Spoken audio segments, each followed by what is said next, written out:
नमस्कार। आज के वीडियो में हम लोग आरआरबी एनटीपीसी ग्रेजुएट लेवल के 5/6/2025 को अभी इसी जून में हुए एग्ज़ाम्स के फर्स्ट शिफ्ट के कुछ क्वेश्चंस को देखेंगे हम लोग।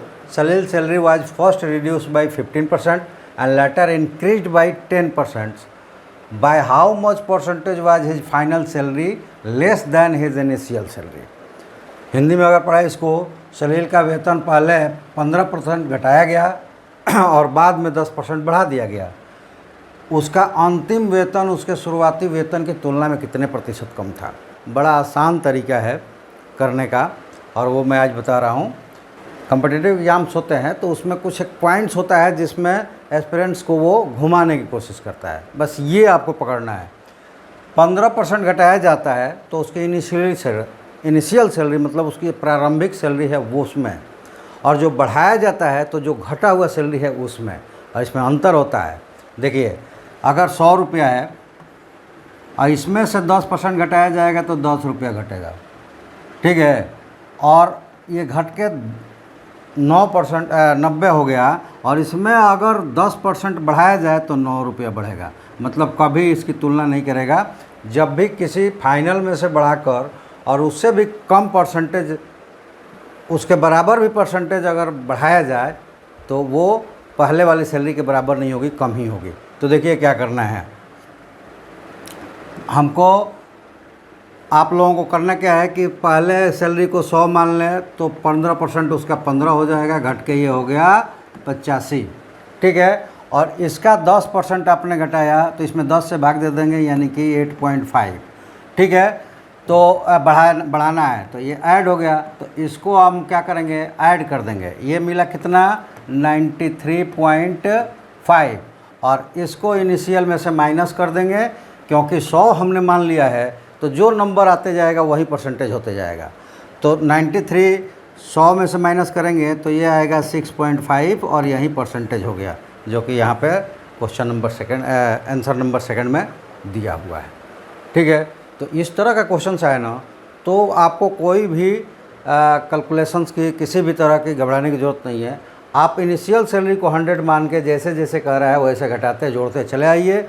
जो नंबर आएगा एट लेस्ट वही परसेंटेज हो जाएगा, ठीक है। चलिए नेक्स्ट क्वेश्चन एक देखते हैं, और वो क्वेश्चन है कि find the average of the first 14 whole numbers. पहले 14 पूर्ण संख्याओं का औसत ज्ञात कीजिए। ये भी बहुत आसानी से आप कर लेंगे, लेकिन प्रेजेंस ऑफ माइंड वहाँ हमेशा अप्लाइड करते रहिएगा। कैसे कि ये देखिए क्या कर रहा है, पूर्ण संख्या, यह देखो पूर्ण छूट गया है, पूर्ण संख्याओं का, यानी कि होल नंबर। होल नंबर कहाँ से स्टार्ट होता है, 0 से, ये याद रखें। कहाँ से स्टार्ट होता है, 0 से। और 0 को किसी में ऐड करेंगे अथवा नहीं करेंगे कोई फ़र्क नहीं पड़ता, ठीक है। अब हमें कॉन्सेप्ट चाहिए औसत का। तो औसत क्या होता है, जितने भी नंबर होते हैं उनका सम और डिवाइडेड बाई नंबर। अब ये कह रहा है कि 14 पूर्ण संख्या है तो डिवाइड तो होगा किससे, 14 से। लेकिन जब ऐड करेंगे तो 0 + 1 प्लस इस तरह से ऐड करते जाएंगे तो 14वां नंबर कौन होगा, 13 होगा। क्योंकि 1 2 3 4 से 14 जाते तो 14 होता, लेकिन 0 से जा रहे हैं तो 13 होगा। यानी कि इसका तो कोई मतलब नहीं, 1 से 13 तक का जोड़ और 14 से डिवाइड। क्योंकि कंसेप्ट यही है औसत का कि औसत बराबर सब संख्याओं का, दिए गए संख्याओं का योग और डिवाइडेड बाई दिए गए संख्याओं की संख्या से विभाजन, ठीक है। तो ये 14 से विभाजित होगा लेकिन जोड़ होगा 13 से। तो अब छोटा है तो आप ऐसे भी 13 12 11 10 ऐसे करके जोड़ सकते हैं, फिर भी आपका थोड़ा टाइम लगेगा।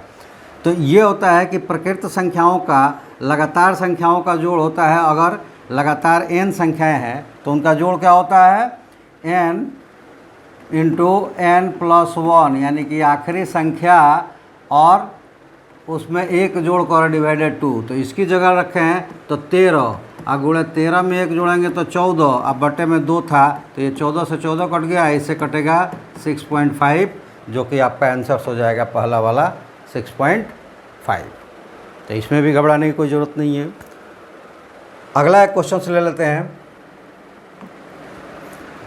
और ये देखिए सबसे ज़रूरी यहाँ पे क्या होता है कि यहाँ पे आकर लोग थोड़ा सा डिस्टर्ब हो जाते हैं कि इतने जल्दी इसको कैसे करें। ऐसा नहीं कि उनको नहीं आता है, हो सकता है वो बना ले, लेकिन अब इतने जल्दी कैसे बना ले ये प्रॉब्लम्स क्रिएट करता है।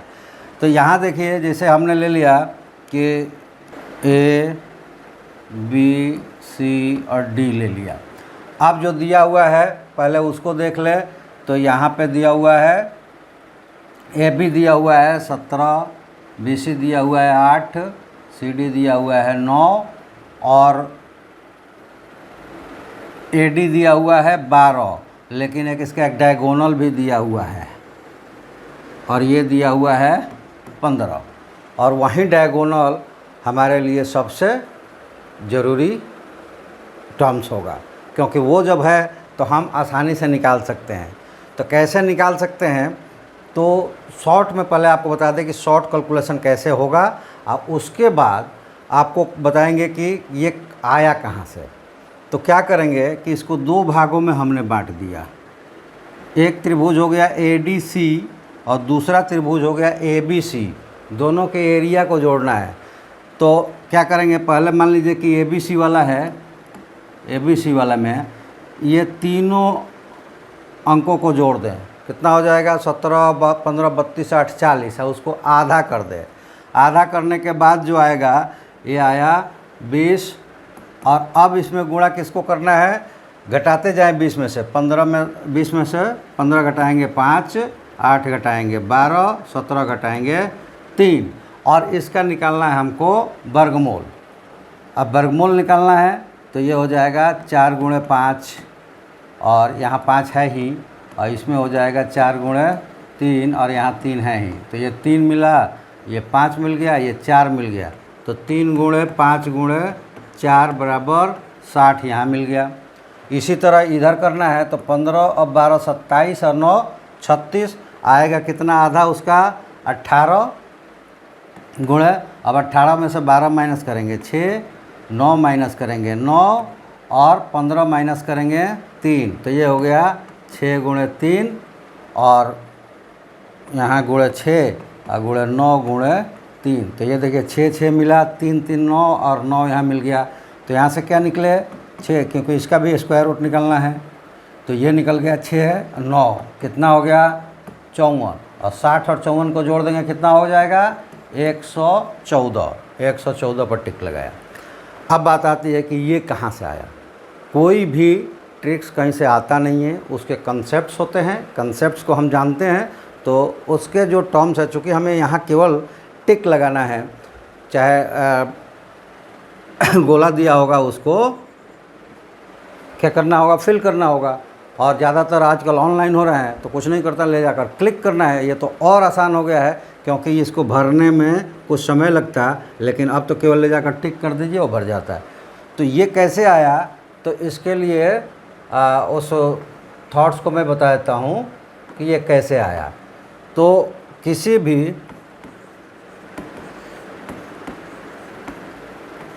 त्रिभुज का क्षेत्रफल,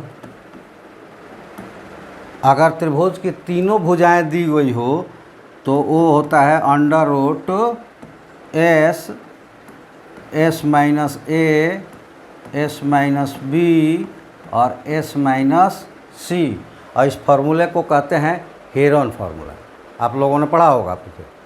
और इसमें एस क्या है, तो एस है सेमी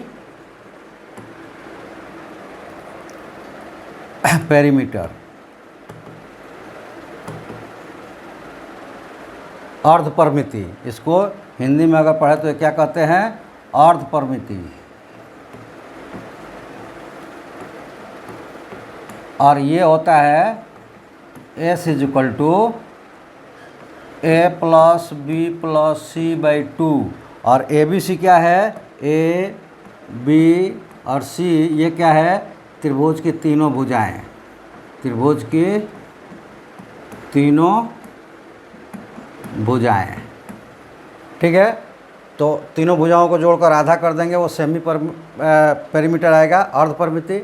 और ये हेरोन फार्मूला से उस त्रिभुज का क्षेत्रफल हो जाएगा जिसकी तीनों भुजाएं दी गई है, तो वो क्षेत्रफल हो जाएगा √S यानी सेमी पेरीमीटर, और S माइनस A भुजा नंबर 1, S माइनस B भुजा नंबर 2 और S माइनस C भुजा नंबर 3। तीनों भुजाओं का सेमी पेरीमीटर से माइनस करके प्रोडक्ट कर सेमी पेरीमीटर के साथ प्रोडक्ट कर देंगे और उसका स्क्वायर रूट निकालेंगे, वो आएगा उस त्रिभुज का क्षेत्रफल जिसकी तीनों भुजाएं दी गई है।